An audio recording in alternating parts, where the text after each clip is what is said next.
Ce véhicule est un prototype du premier véhicule électrique fabriqué localement à la main en Tanzanie. Conçu comme un pick-up commercial, il atteint une vitesse maximale de 100 km/h et peut parcourir jusqu'à 80 km lorsqu'il est complètement chargé pendant 6 heures. Connu pour ses dessins animés acclamés dans son pays, le créateur de la voiture, Massoud Kipanya, affirme que la conception d'une voiture fait partie de l'évolution naturelle de sa carrière.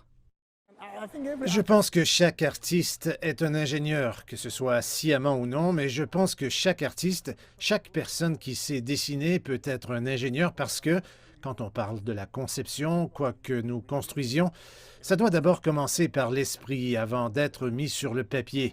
On le dessine, on le conçoit et à la fin de la journée, on le construit.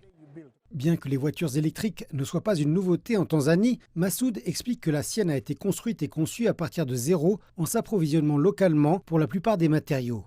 Il estime que le lancement d'une voiture produite localement est très important pour l'économie du pays. Comment voulez-vous survivre si vous dépendez de l'importation de tout de l'extérieur? Alors commençons à fabriquer nos propres objets. En faisant cela, non seulement vous dépendez de vous-même, mais votre économie se développe parce que vous ne dépensez qu'à l'intérieur et parfois, vous pouvez même fabriquer et exporter. Massoud affirme qu'il lui a fallu 21 mois pour créer sa voiture à un coût d'environ 32 000 $ et qu'il a besoin d'au moins 1 million de plus pour commencer la production en série. Il explique que ses efforts ont été en partie inspirés par des pays comme le Ghana, le Nigeria, l'Ouganda et le Kenya, qui produisent leurs propres véhicules.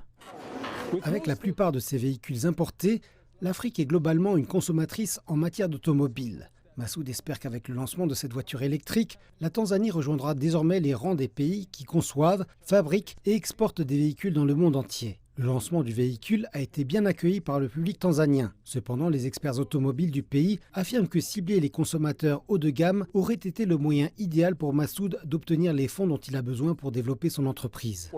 Lorsque vous créez un prototype, vous devez vous assurer qu'il cible les personnes aux hauts revenus, car ce sont elles qui sont prêtes à prendre le risque d'essayer quelque chose de nouveau en termes de technologie. Si vous considérez des entreprises comme Tesla, leur première voiture était le Roadster, qui a été créé pour des consommateurs haut de gamme. Massoud rapporte qu'il a déjà reçu 100 commandes pour son véhicule en provenance du Rwanda voisin ainsi que de pays aussi éloignés que les États-Unis. Il dit que si tout va bien, le véhicule pourrait être communément aperçu sur les routes d'ici la fin de l'année.